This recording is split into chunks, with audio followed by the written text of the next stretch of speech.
Welcome to the Low Demand Parenting Podcast, where we drop the pressure, find the joy, and thrive, even when it feels like life is stuck on level 12 hard.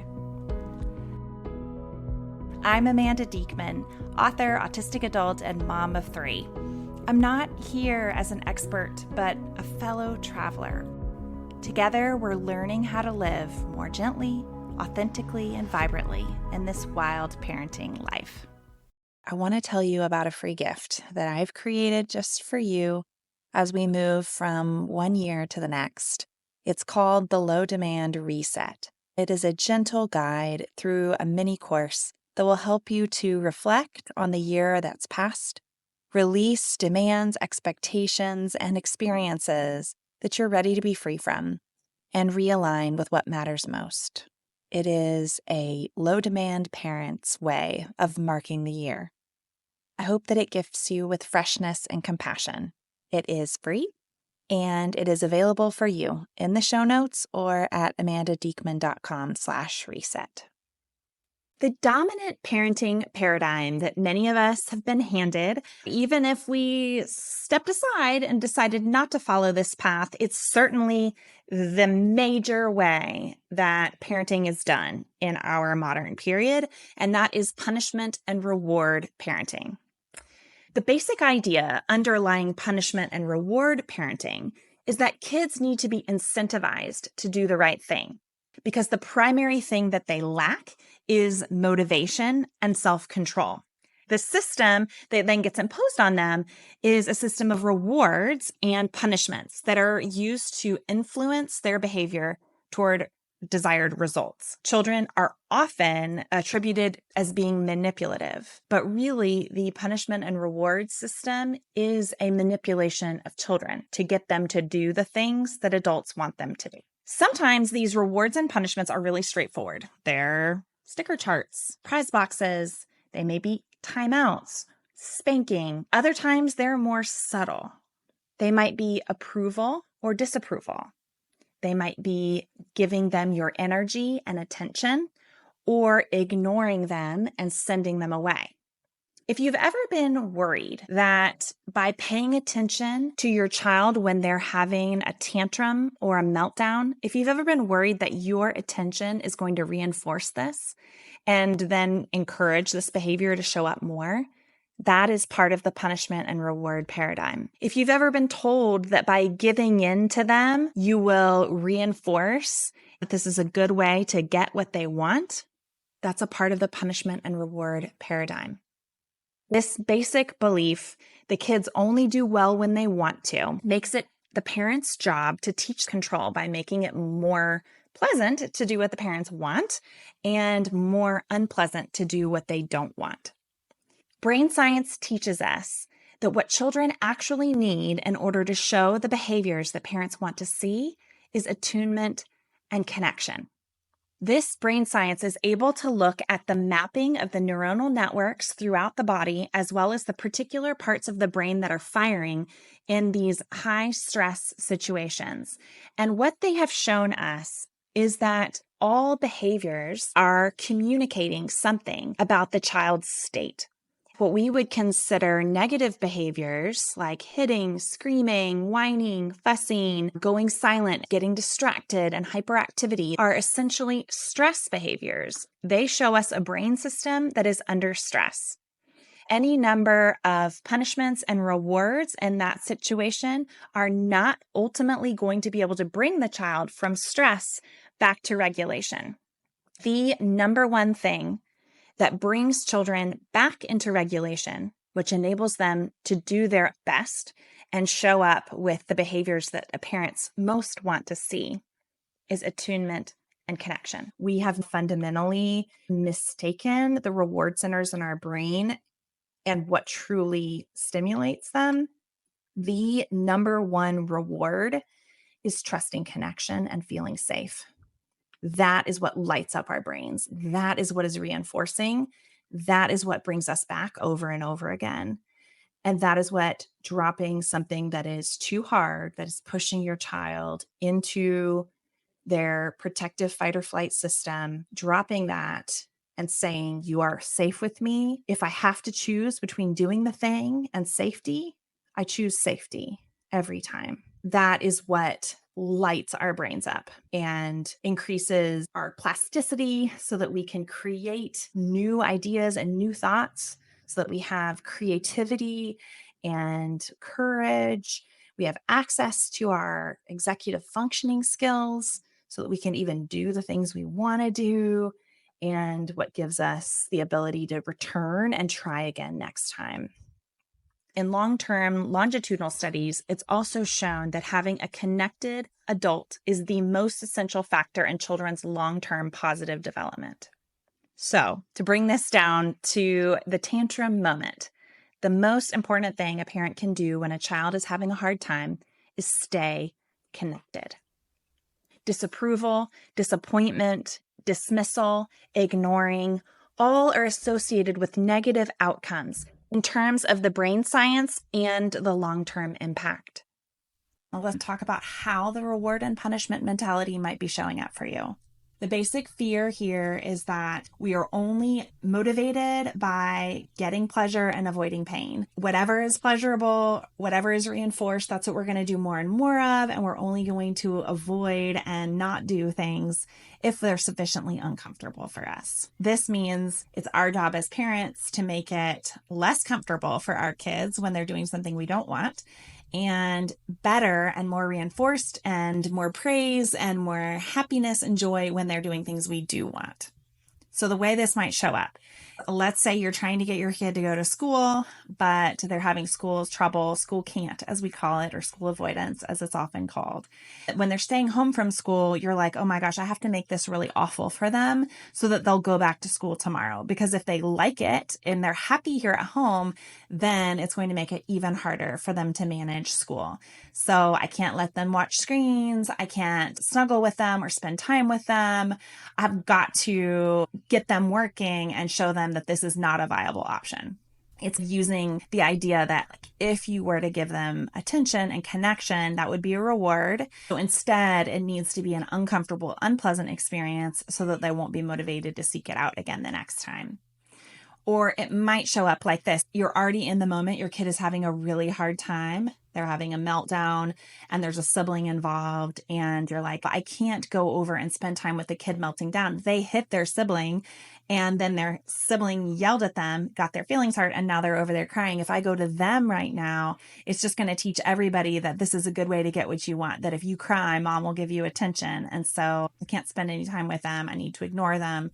I feel like I can't back down or give in because it's going to make things worse in the long run. That is real. And that takes time to work its way out of our bodies because it's been there from the earliest days. And these are all things that we've been deeply taught. And there are some aspects of them that are true, but the essential lens is wrong. And so they're not helpful for us.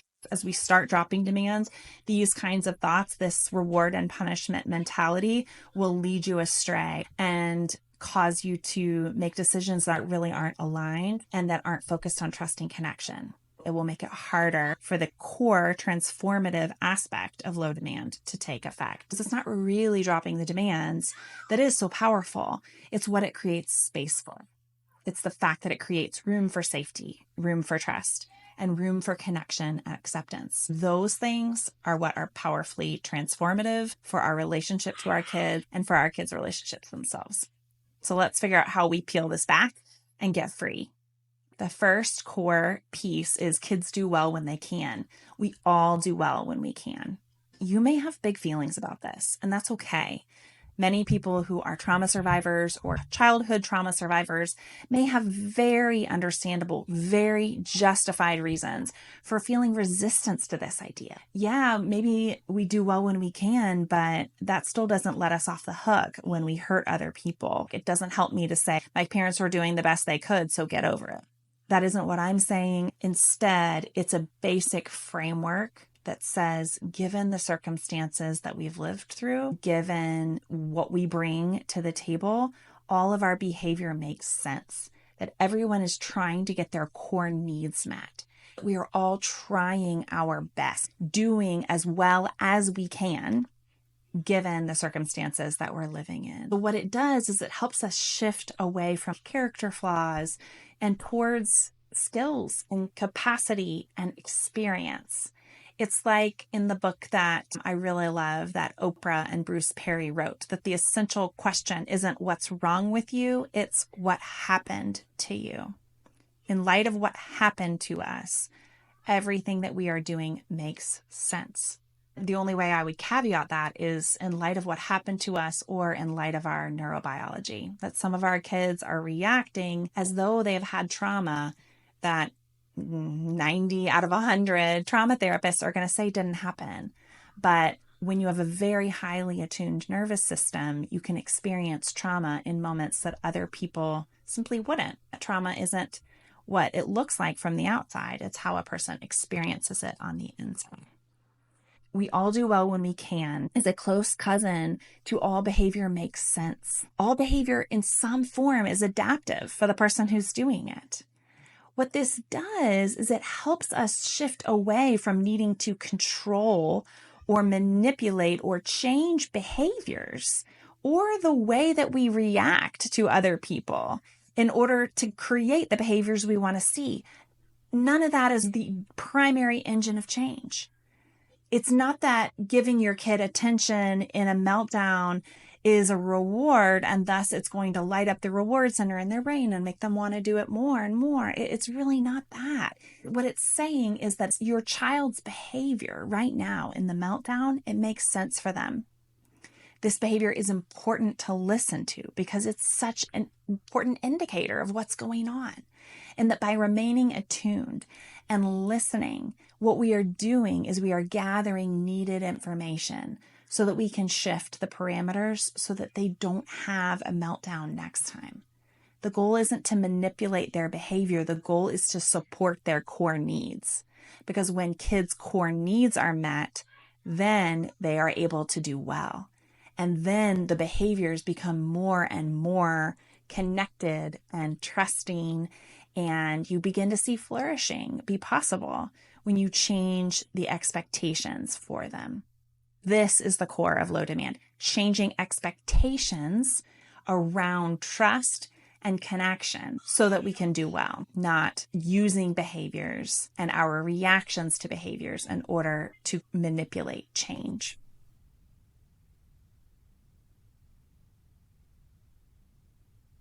The reward and punishment mentality has been so seeped into us that it ends up impacting the way we think about so many situations. It comes up a lot in the moment for us. I think it's a place where in the moment we get a little thrown off about what to do. I'm thinking about a question from one of the families in the masterclass that I ran where their kid had a really miserable day. They were complaining and misbehaving and causing trouble for everybody else all day long. And at the end of the day, they couldn't eat the dinner that the parent fixed. And they were insisting that the only thing they could eat that night was McDonald's. And this parent was really struggling with the decision of going to get them McDonald's. They knew in part of their brain that low demand says it's a can't, not a won't, that they need to eat, that fed is better than anything. They knew all of that. But at the same time, they couldn't get out of this reward mentality that doesn't this reward them? And there's this thinking, my kid doesn't deserve this. They have not earned this. And if I reward this kind of day with McDonald's, isn't that teaching them that you can do anything you want and you'll get whatever you want? Is the underlying thought process. It's really hard to disentangle from that. It's so seductive. It's such a neat and tidy explanation of human behavior. It's so ubiquitous in our culture that there are so many examples that feel like they're very true. So when that plays out, it feeds our ideas of control. I can't control much, but I can control this. I can say no McDonald's because you need to learn your lesson. You can't talk to your mom that way and expect to get what you want at the end of the day. And wouldn't it be lovely if that worked that way? If the take-home message for them was like, oh yeah, I probably should have taken a few more deep breaths, or if I'd gotten good exercise, or maybe if I'd slept better last night, yeah, I would probably have been able to have a better day. So I'm going to sleep better tonight so that I can show my mom that have great behavior so I can get that McDonald's I want. It doesn't work that way. That's the big problem, is that our kids' brains don't work that way and our brains don't work that way. In the moment, we think that the McDonald's represents all of these bigger picture things about their behavior and our goodness as a parent and whether or not we follow through on what we say and all of that. And it doesn't represent all of that. I remember like a year ago and during one of my day in the life stories, and one of my kids was having a very hard day. And after a lot of big challenging moments, he suddenly had to have donuts right now. And it was one of those where like reward and punishment mentality was saying, you cannot buy this kid donuts. You cannot. Reward and punishment says it's just going to tell him that it's fine to hit his siblings and that he can scream anything he wants to at me. And if he says he needs donuts right now, then I jump and I run and I do whatever he says. And that was what was screaming at me. And I went and got the donuts. And maybe it was that thing of, oh, he's so dysregulated, I can't go through another meltdown. I'll just do whatever you say. Maybe it was even a much less regulated, much less mindful, much less proactive part of me. I brought the donuts. We ate them together. And he looked at me with so much love. Was like, I had a really hard morning and you got me donuts anyway. I shared that publicly, and so many people told me that just watching that interaction healed their relationship to their own inner child. Moved me so deeply, because that's the thing, is that we were raised with that kind of, if you're good, you get this, and if you're bad, you get that. And good girls get this and good boys do this. Now we're unlearning that right alongside our kids. We shifted from rewards to we just do nice things together and for each other because we enjoy it. It ties good things to being loved instead of being good. Anything that looks like a reward, we typically call it a celebration. We typically celebrate intention and effort and not accomplishment. If we decided we were going to go get popsicles after the dentist, and then we got to the dentist and one kid was too dysregulated and scared to actually get on the chair and do the cleaning, that's okay. We would still go out for the popsicles because we're not celebrating, oh, you accomplished the task. We're celebrating you were brave, you showed up, you communicated your distress, and you had the courage to walk away when it wasn't right for you. That's what we're celebrating. Even when we move into a new style of parenting, we can easily import the belief system of the old one. So even if we're doing things differently, we haven't really changed because that work is slow. Changing our belief system is slow. And we've been living within a reward and punishment belief system for most of us all the decades of our lives. It's really a big part of what that perfectionist house is built on. When you do good, you're rewarded with good things. And when you're bad, you are punished. For some of us, we were explicitly taught that in our religious systems. That's how God is. And that's how our communities are. Our religious communities are only going to be there for us if we do good. And if we do bad, we are kicked out. We no longer belong. The same might be true for our connection to our partner, that they're only going to love us if we do well. Some of you have been in marriages like that, where that was the love arrangement, or you have parents who bring that in. I want to acknowledge how very challenging it is to begin to step into a different kind of mentality. And it may not be stuck so much as unhealed, that there's still a lot of healing to do around this idea of freedom from having to earn other people's love, having to earn connection and belonging. If this podcast is speaking to your soul, you can subscribe through wherever you get your own podcasts. Even better, if you feel the nudge, head on over to Apple Podcasts in particular and leave us a review.